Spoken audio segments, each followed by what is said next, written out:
Operation Mahadev அதிரடியில் Pahalgam தாக்குதலுக்கு மூளையாக செயல்பட்ட சுலைமான் ஷா என்கிற மூசா ஃபாஜி கொல்லப்பட்டார். பகல்காம் தாக்குதல் நடத்திய பயங்கரவாதிகள் பாகிஸ்தானில் இருந்து வந்தவர்கள் என்று நீங்கள் ஏன் கருதுகிறீர்கள்? அதற்கு எந்த ஆதாரமும் இல்லை. Why do you assume that they came from Pakistan? There is no evidence of that. திரும்பவும் ஒரு முறை தன்னைத்தானே அம்பலப்படுத்திக் கொண்டிருக்கிறார் Chidambaram. Kolahalas TV YouTube channel, இது வாய்மையின் எக்காலம்.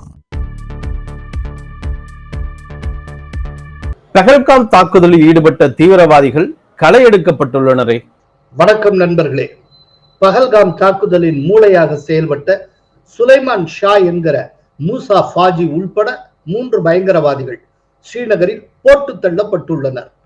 ஜூலை முதல் வாரம் டாச்சிகாம் காட்டு பகுதியிலிருந்து பயங்கரவாதிகள் வாக்கி டாக்கி மூலம் பேசிக் கொள்வதை, அதன் சிக்னல்களை இடைமறித்து ராணுவ உளவுத்துறை ஒட்டு கேட்டது. இதை தொடர்ந்து கடந்த 15 நாட்களாக ராணுவமும் போலீசாரும் தொடர்ந்து பயங்கரவாதிகளின் உரையாடலை கண்காணித்து வந்தனர். கடந்த 2 நாட்களாக செயற்கைக்கோள் தகவல் பரிமாற்றம், அதாவது சேட்டலைட் போன் மூலமாக பரிமாறிக்கொள்ளப்பட்ட தகவல் பரிமாற்றம் டாச்சிகாம் பகுதியில் அதிகம் காணப்பட்டது. இதை தொடர்ந்து ஸ்ரீநகரிலிருந்து சுமார் 20 கிலோமீட்டர் தொலைவில் மகாதேவ் குன்றுக்கு அருகே டாச்சிகாம் காட்டு பகுதியில் வெளிநாட்டைச் சேர்ந்த 3 பயங்கரவாதிகள் பதுங்கி இருப்பது உறுதி செய்யப்பட்டது.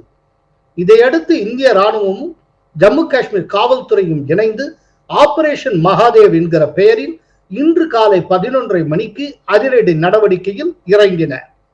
24 ராஷ்டிரிய ரைபிள்ஸ், 4 துணை ராணுவ படையினர் மற்றும் ஜம்மு காஷ்மீர் காவல்துறையினர் வேட்டையில் இறங்கினர். ஆபரேஷன் மகாதேவ் அதிரடியில் பகல்காம் தாக்குதலுக்கு மூளையாக செயல்பட்ட இஸ்லாமிய பயங்கரவாதி சுலைமான் ஷா என்கிற மூசா ஃபாஜி கொல்லப்பட்டார்.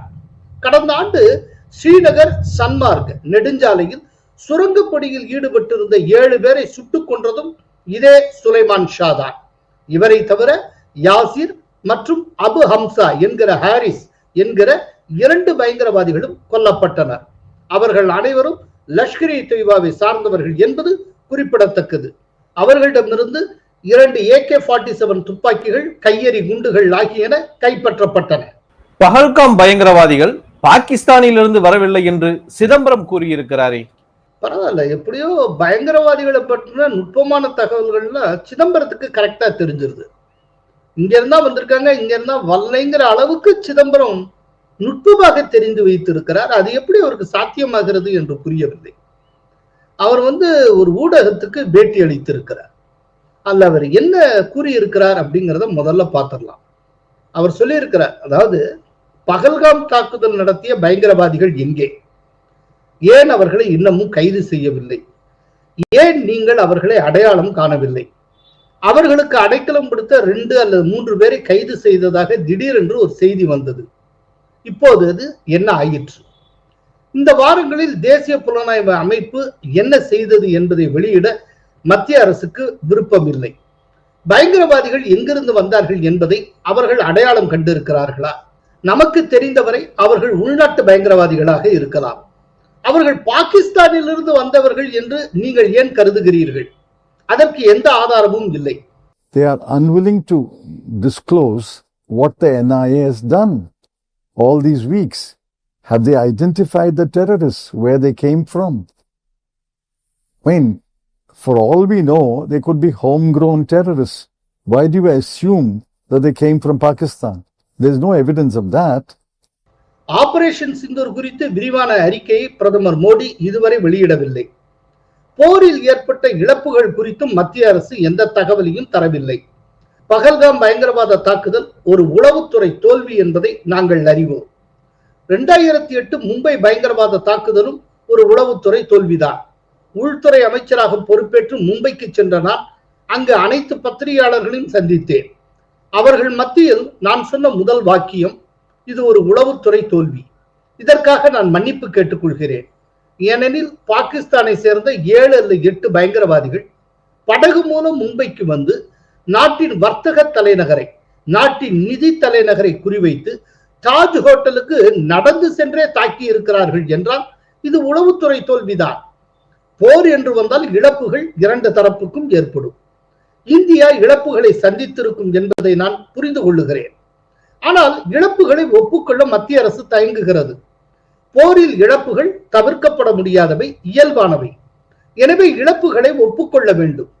I think they're hiding the fact that, and the CDS hinted at that, we made tactical mistakes, we re-strategized it.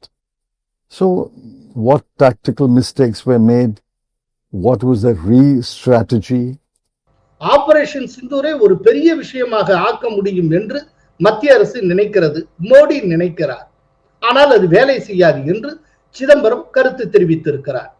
Chidambaram கருத்துக்கு கண்டனம் தெரிவித்திருக்கக்கூடிய பிஜேபி எதிரியை பாதுகாக்க காங்கிரஸ் ஏன் முயற்சி செய்கிறது என்று கேள்வி எழுப்பி இருக்கிறது. இது தொடர்பாக தன்னுடைய எக்ஸ் பக்கத்தில் கருத்து தெரிவித்துள்ள பிஜேபியுடைய செய்தி தொடர்பாளர் அமித் மால்வியா, பாகிஸ்தான் ஆதரவு பயங்கரவாதத்தை நமது படைகள் எதிர்கொள்ளும் போதெல்லாம் காங்கிரஸ் தலைவர்கள் இந்தியாவின் எதிர்க்கட்சி என்பதை விட பாகிஸ்தானின் வழக்கறிஞர் போல வாதிடுவது ஏன்? தேசிய பாதுகாப்பை பொறுத்தவரை எந்த குழப்பமும் இருக்கக்கூடாது.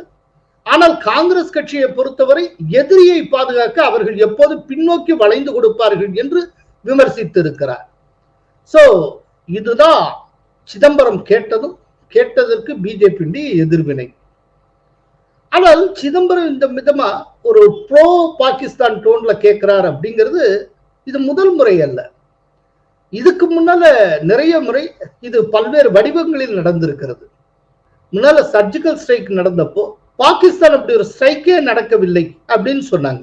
பாகிஸ்தான் என்ன குரலில் சொல்லிட்டோ அதே பாகிஸ்தான் டோன்ல காங்கிரசும் சர்ஜிக்கல் ஸ்ட்ரைக் தொடர்பாக சந்தேகம் எழுப்பியது. அதே போல இப்ப ஆபரேஷன் சிந்தூர், இந்த ஆபரேஷன் சிந்தூர் விவகாரத்தை இந்திய தரப்புல எத்தனை விமானங்கள் சுட்டு வீழ்த்தப்பட்டன அப்படிங்கிற கேள்வியை பாகிஸ்தான் கூட கேட்கவில்லை, ராகுல் காந்தி தொடர்ந்து கேட்டுக்கொண்டிருக்கிறார். எந்த அளவுக்கு ஒரு ஆன்டி இந்தியனாக காங்கிரஸ் தலைவர்கள் செயல்படுகிறார்கள் என்பதற்கு இதெல்லாம் உதாரணம். சோ அந்த வரிசையில வரக்கூடியவர் தானே சிதம்பரம். அப்புறம் சிதம்பரம் மட்டும் எப்படி விதிவிலக்காக இருப்பார்? இப்போ ரொம்ப முன்னால காங்கிரஸ் ஆட்சி காலத்துல மாலேகான் குண்டுவெடிப்பு நடந்தது. குண்டுவெடிப்பு நடந்தப்போ அப்ப கிடைத்த தடயங்களை வைத்து லஷ்கர் இ தொய்பாவுடைய ஹேண்ட் அதுல இருக்குன்னு மும்பை போலீசார் முடிவுக்கு வந்தனர். அதுக்கப்புறம் அப்போ சிதம்பரம் தான் உள்துறை அமைச்சர். அவர் பாகிஸ்தானை இன்வால்வ் பண்ணாம இந்த குண்டு வெடிப்புக்கு காரணம் இந்துக்கள் தான் அப்படிங்கிற மாதிரி கொண்டு வர வேண்டும் என்று ஆசைப்பட்டார். அப்படி கொண்டு புதுசா ஒரு காயினேஜை உருவாக்குவோம், இஸ்லாமிய பயங்கரவாதம், இஸ்லாமிய பயங்கரவாதிகள் சொல்ற மாதிரி ஹிந்து பயங்கரவாதம் அப்படிங்கிற ஒரு காயினேஜை உருவாக்க வேண்டும் என்று ஆசைப்பட்டார். அதை இந்த நாட்டுல வேணும்ன்ற செய்ய வேண்டும். அந்த காயினேஜ், அந்த வார்த்தை இந்தியா முழுக்க அது எப்படியாவது ஒவ்வொருத்தர் மைண்ட்லயும் பிக்ஸ் ஆகணும் அப்படிங்கிறதுக்காக சிதம்பரம் முயற்சி செய்தார். அதுக்காக அவர் சாஃப்ரான் டெரரிசம், காவி பயங்கரவாதம் என்றெல்லாம் அவர் அழைத்தார். சோ அதன்படி மாலேகான் குண்டுவெடிப்புல என்ன அப்படின்னா சாத்வி பிரக்ஞா தேவி சிக்க வைக்கப்பட்டார். ஆக்சுவலா உண்மையிலே பரிதாபத்துக்குரியது எப்படின்னா சாத்வி பிரக்ஞா தேவிக்கும் அந்த மாலேகான் குண்டு வெடிப்புக்கு நேரடி தொடர்பு ஒண்ணுமே கிடையாது. குண்டு வெடிச்ச இடத்துல ஒரு சைக்கிள் கிடைச்சது. இந்த சைக்கிள்ல இருக்கிற நம்பரை வச்சு ஏதோ ட்ரேஸ் அவுட் பண்ணாங்க. பண்ணிட்டு சாத்வி பிரக்ஞா தேவியுடைய ஆசிரமத்துல ஒரு காலத்துல அந்த சைக்கிள் இருந்திருக்கு. அதுக்கப்புறம் அந்த சைக்கிளை ஏதோ ஒரு காலத்துக்கு வித்துட்டாங்க. அதுக்கப்புறம் ஏதோ வண்டியோ ஏதோ வாங்கியிருக்காங்க. அது யாரோ ஒருத்தர் அந்த சைக்கிளை வாங்கியிருக்காரு. இப்போ அந்த சைக்கிள் ஸ்பாட்ல இருந்ததை வச்சு சாத்வி பிரக்ஞா தேவியும் அதே போல லெப்டினன்ட் கர்னலா இருந்த புரோஹித் என்பவரையும் பிக்ஸ் பண்ணி அவங்கள ஹிந்து பயங்கரவாதிகள் சித்தரிச்சு ஹிந்து பயங்கரவாதம் அப்படிங்கிற ஒரு வார்த்தையை உருவாக்கி படாதபாடுபடுத்தினார். ஒரு டயத்துல டெல்லியில எல்லா மாநிலத்தையும் சேர்ந்த ஆல் டிஜிபிஸ் மாநாடு நடக்கிறது. ஹோம் மினிஸ்டர் அப்படிங்கிற முறையில சிதம்பரம் அதை அட்ரஸ் பண்றார். அப்போ முதன்முறையாக அவர் காவி பயங்கரவாதம் என்கிற பதத்தை யூஸ் பண்ணார். சாஃப்ரான் டெரரிசம் ரொம்ப டேஞ்சரஸ் அப்படின்னு. There is a recently uncovered phenomenon of saffron terrorism that has been implicated in many bomb blasts of the past. My advice to you is that we must remain ever vigilant and continue to build at the central and state levels our capacity in counter-terrorism. இந்துக்கள் எங்க குண்டு வச்சிருக்காங்க, எங்க கன்னி வெடி வச்சிருக்காங்க, எங்க ரயில கவுத்தா, எதுவும் கிடையாது. அதாவது அவர்களுடைய வாக்கு வங்கி அரசியலை காப்பாற்றிக் கொள்வதற்காக அப்பாவியாக இருக்கிற அத்தனை பேரையும் பயங்கரவாதிகள் என்று சித்தரிக்க துணிந்தவர் சிதம்பரம் அவர்கள். இதுக்கு முன்னால காங்கிரஸ் ஆட்சியில் இருந்தப்போ ஒரு விருந்து நிகழ்ச்சியில ராகுல் காந்தி பங்கேற்ற போது, அப்போது இந்தியாவின் அமெரிக்க தூதராக இருந்தவரிடம் பேசுறப்போ, இஸ்லாமிய பயங்கரவாதத்தை காட்டிலும் ஹிந்து பயங்கரவாதம் ரொம்ப மோசமானது அப்படிங்கிற டோன்ல அவர் பேசி இருக்கிறார். அது யாருக்கும் தெரியாமல் இருந்தது. அசாஞ்சே வெளியிட்டார் இல்லையா, விக்கி லீக்ஸ், அதுல இந்த விஷயம் வெளியில வந்தது. இது காங்கிரசுடைய பார்வையே இதுதான்.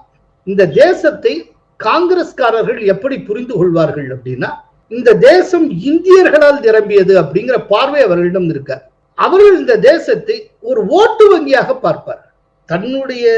தனக்கு வாக்களிக்கக்கூடிய ஓட்டு வங்கியை சாராதவர்களும் தன்னுடைய மக்கள் தான்ங்கிற பார்வை காங்கிரஸுக்கு எப்போதுமே இருந்தது கிடையாது. மொத்த தேசத்தையும் ஒரு ஓட்டு வங்கியாக பார்ப்பார். இந்த தேசத்துல தனக்கு சாதகமான வாக்கு வங்கி என்ன இருக்கோ அதை அப்பீஸ் பண்றதுக்கும் அதை குஷிப்படுத்திக் கொண்டே இருப்பதற்கும் சதா முயற்சி செய்வார்கள்.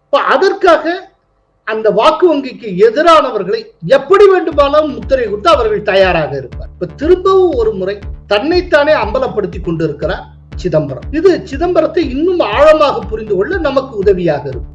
நன்றி, வணக்கம். கோலஹலாஸ் டிவி யூடியூப் சேனல், இது வாய்மையின் எக்காலம்.